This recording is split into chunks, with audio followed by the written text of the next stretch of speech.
Hey, everybody.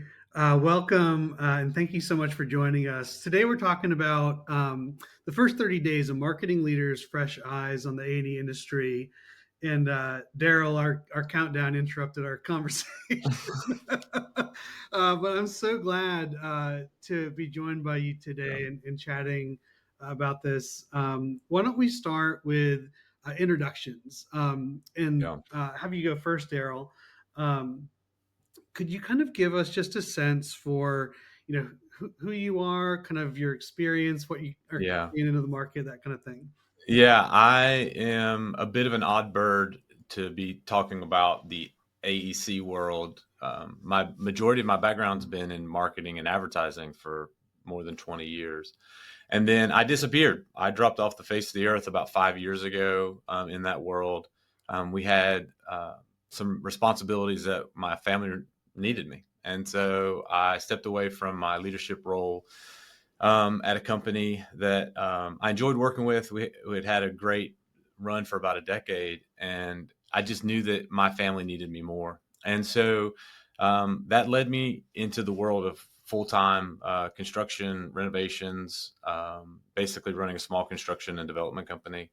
And then I re entered the chat in life about 2 months ago with a company here in Lynchburg, H&P, Hurt Proffitt. They've been around for about 50 years, civil engineering and survey firm.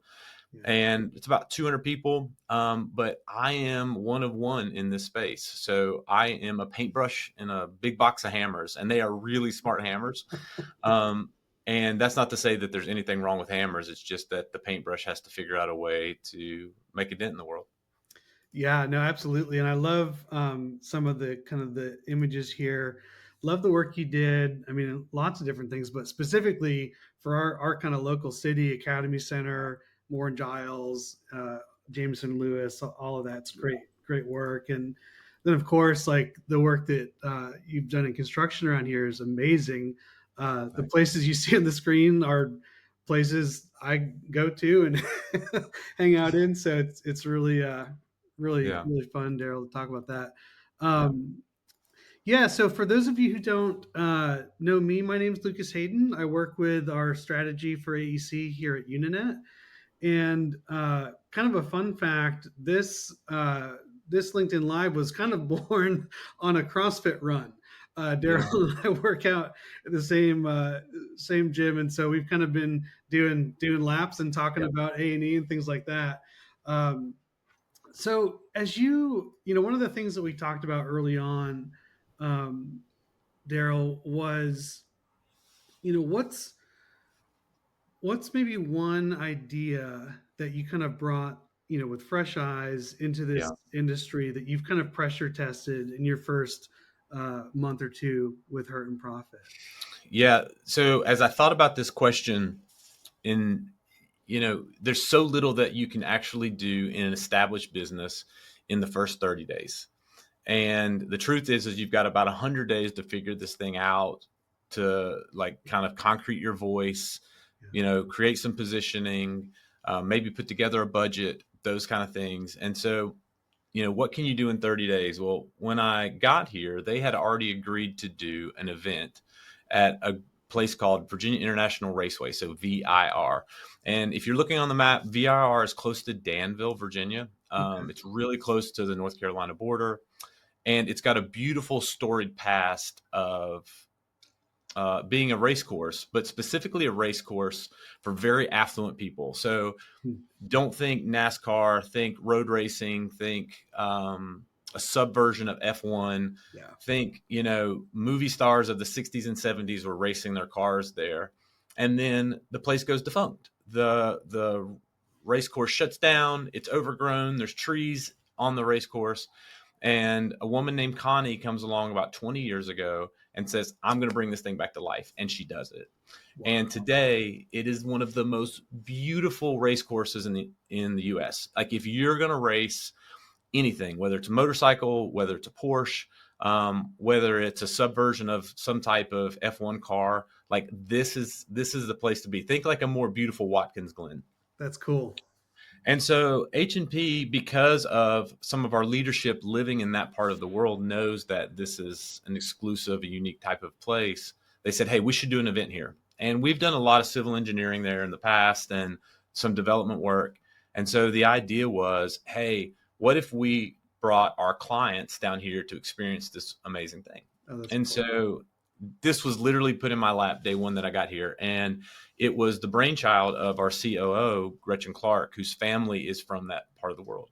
And so we said, yeah, let's go. And this falls in line with so much of what we'd done in the past at Moore and Giles with our Airstream. So if you're not familiar with Moore and Giles, it's a high-end luxury leather brand. But we had an Airstream that I took across the country every year for tours. So we would go meet with designers. We would go to their studios. And we would show them, number one, all the leathers that we have. And then we'd also do pop-up events where we were selling our high-end luxury bags direct to consumer.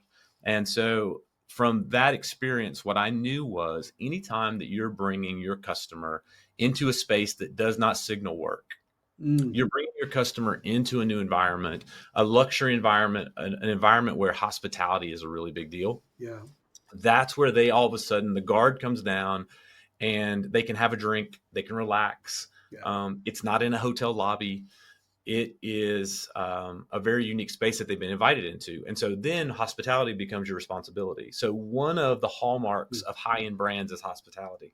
yeah. So can we do hospitality well? And can we invite you to something that you typically would not have been at? So that is the 30-day test. So we did this within the first 30 days of me being here. Again, my role was I showed up and I supported, added value by bringing kind of the brand to life a little bit. Yeah. And then also got to know some of our best customers. Right. And it was a wild success because most people have never been to a road racing event. But there's something really special about being around Corvettes, Porsches, Lamborghinis, Ferraris, like those kind of vehicles in one unique space. And you get to walk around and touch and smell and be a part of Right. everything. And so it was a big success. We're going to do it again next year. We're going to modify it just a little bit, make it even better. But yeah, it was awesome. That's cool. Yeah, and what I like about that too is that you mentioned your COO, Gretchen's from down that way, like that. In a sense, like that brought your customers into the H&P home, into the Yeah, H&P living room in that yeah, way, yeah, and really kind of gave them a taste for the culture that exists there. yeah, And we've talked a lot about kind of like existing culture. How do you come in yeah. and leverage that? What are a couple signals, maybe two or three signals that kind of gave you a sense for where the brand of H&P was kind of at, both from Yeah, an internal lens and an external yeah. lens? So I would start with the simple fact that I've been here for 20 years in Lynchburg. Yeah, Um, and the truth is like when I think about H&P or Hurt and Profit, I didn't know exactly what it is that they did yeah, until I entered the construction world. And in the construction and renovation development world, I kind of knew what they did, but I still wasn't clear on it. right. And so that teaches us one thing, and that is that your sales funnel is more like a silo in this space. Mm, It's very deep with a very few decision makers at the bottom who know exactly what it is that you do and how to go to, yeah, or how to go to you, when to go to you, those kind of things. yeah, And so it's not a really broad funnel like direct to consumer is. Because in my past world of direct to consumer, I'm trying to get as many people in the top of that funnel as possible and know that I'm going to have a 1% to 2% conversion rate on a really good day. right. Right. So this is more like a silo or a very deep well. And at the bottom of it might be a handful of decision makers. And it's Mm, such a long lead cycle. yeah, So you really don't get to play by the same rules of like, hey, we're just going to do as much as possible to as many people as possible. In fact, this way you're going to have to be very specific on who you target. So I think I should start by saying like I still wasn't even clear on exactly what H&P did. yeah, But if I was to coach myself as a new person, like looking at this role from the outside, I would say ask to see the executive strategic plan. yeah, And during the interview process, Biff handed that to me and said, hey, I want you to look over this because this is kind of where we're headed. yeah, Take that executive leadership plan and say, how much of this has been accomplished? And so when I looked at that, there were a handful of things that had really been accomplished.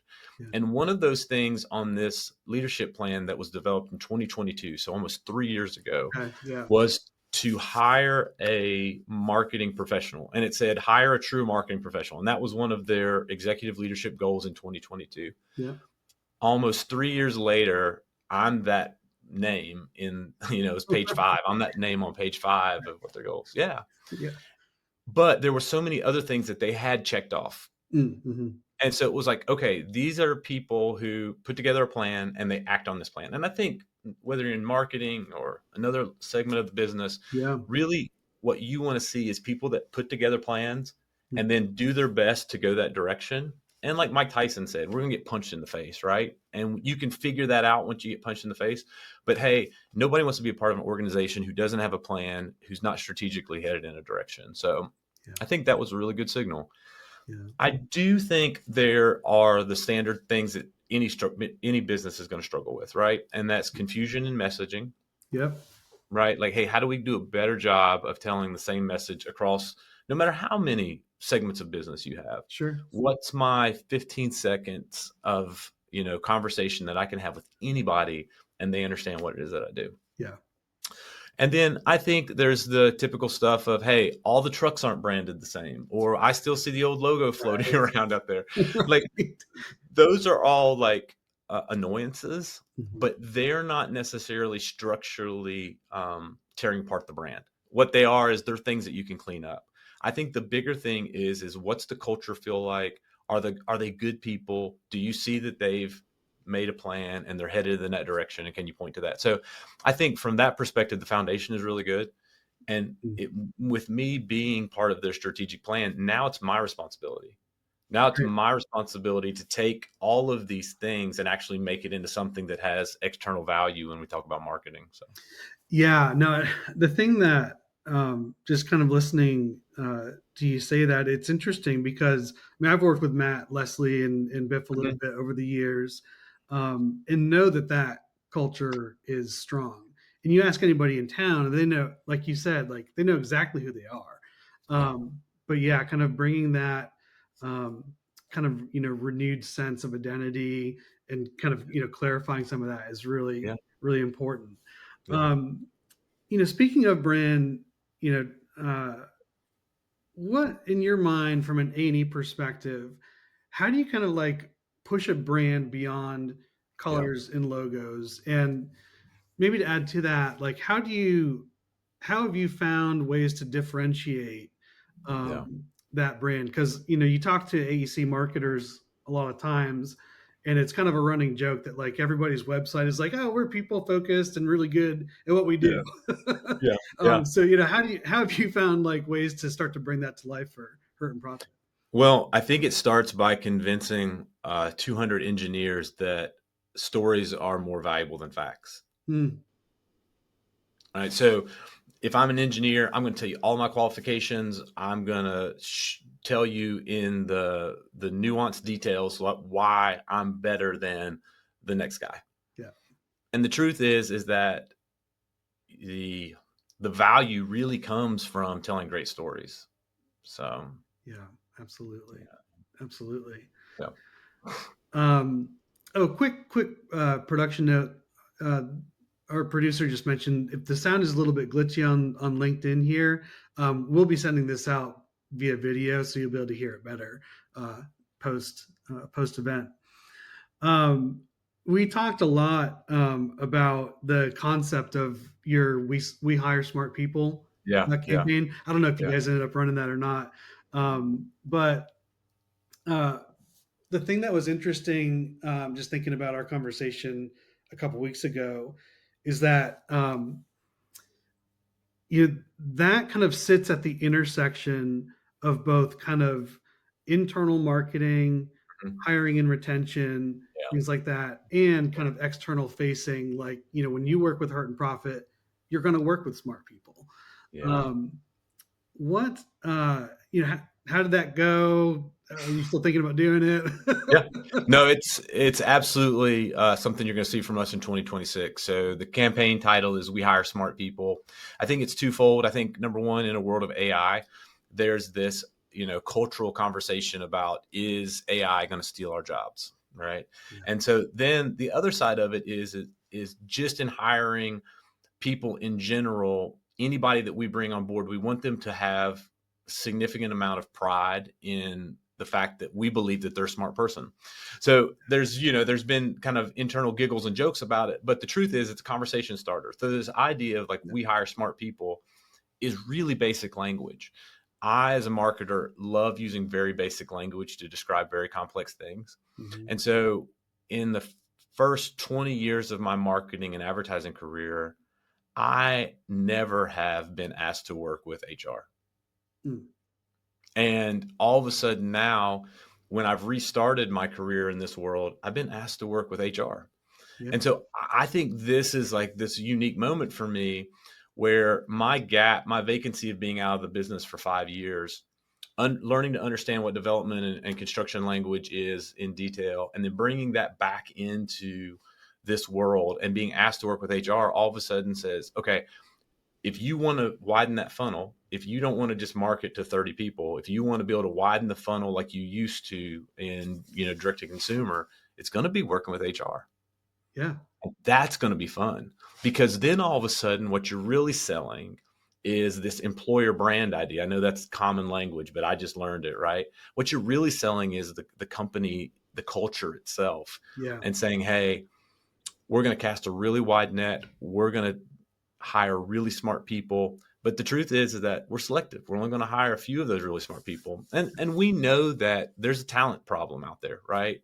Yeah. And so what that means is like, maybe you're not necessarily thinking about being a civil engineer right now, but if you are a really smart person who loves to solve problems, we'll get you in here and we're going to do the development process with you Yeah. to teach you and grow you and then give you that upward mobility so that all of that happens inside of this place. So my first goal was going to be, hey, let's cast a really, really wide net and let's go after as many smart people as we can. So, Yeah.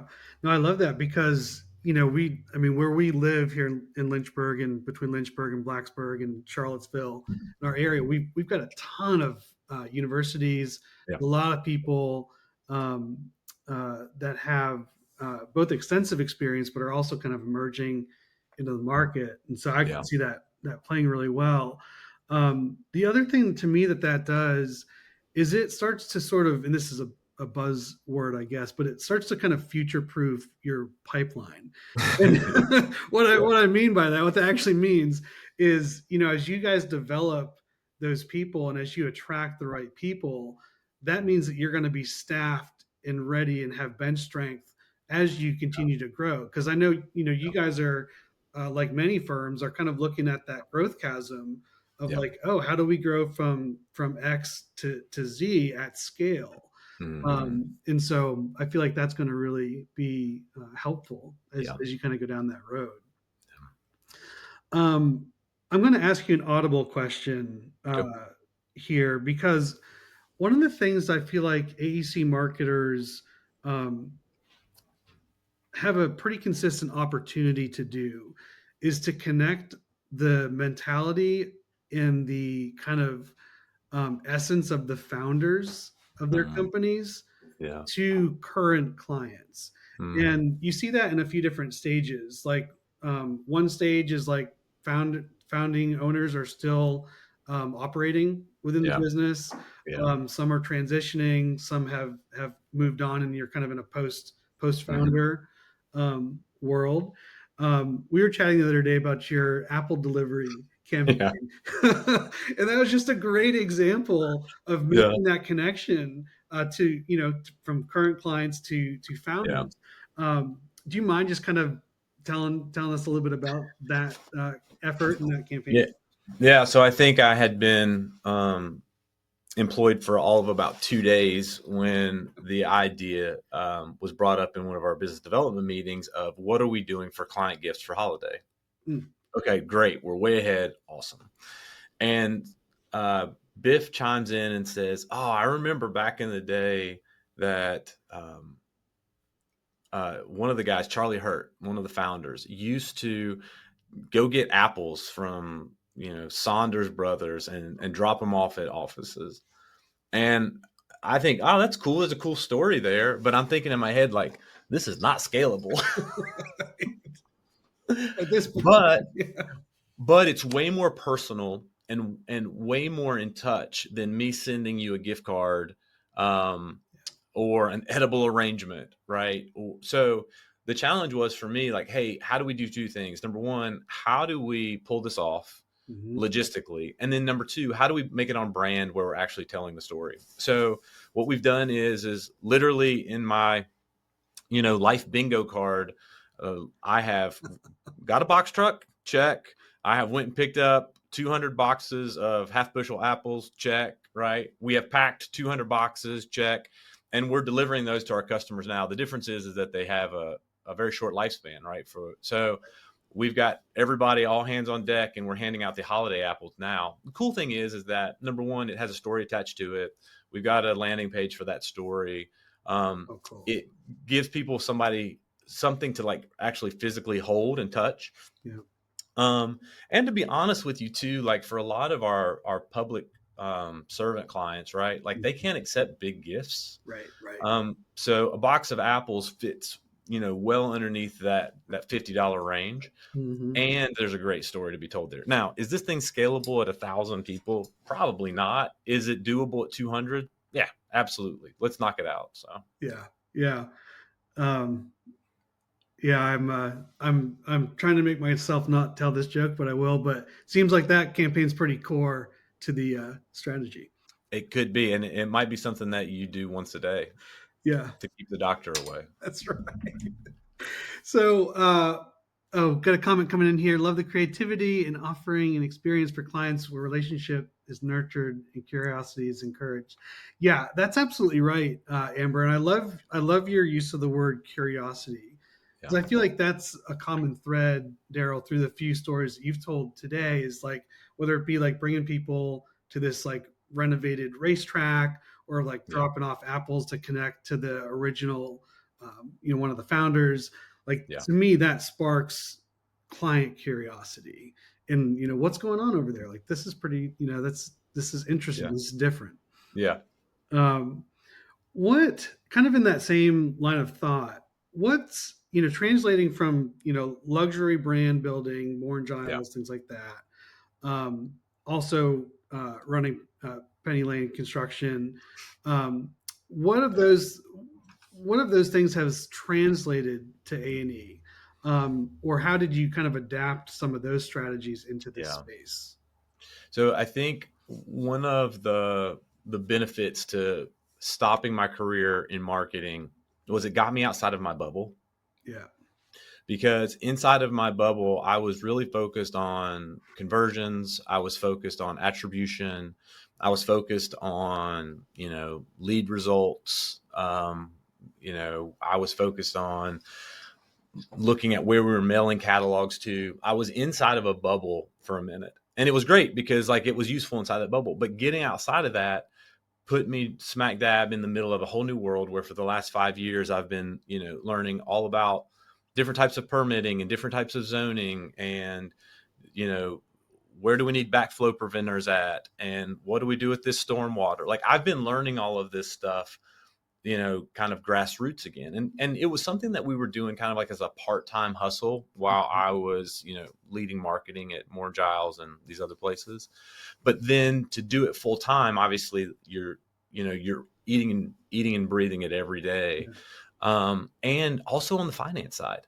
So Yeah. that's the one thing that we don't talk about on the AEC front a lot is that speed and time is money for our clients. So anytime a project's not getting done quickly, that means that those guys are eating holding costs if you're on the private developer side. Mm. Maybe not the same for our public sector, but as a private developer, like I knew that. Like I had felt Yeah. that tension. I still feel that tension. Yeah. And so I was able to add that to the conversation, bring along construction, experience, and then all of a sudden bolt that on to my past experience in marketing and advertising, where you're doing all those things that we just talked about. hey, what's our hospitality feel like? What's every touch with the brand feel like?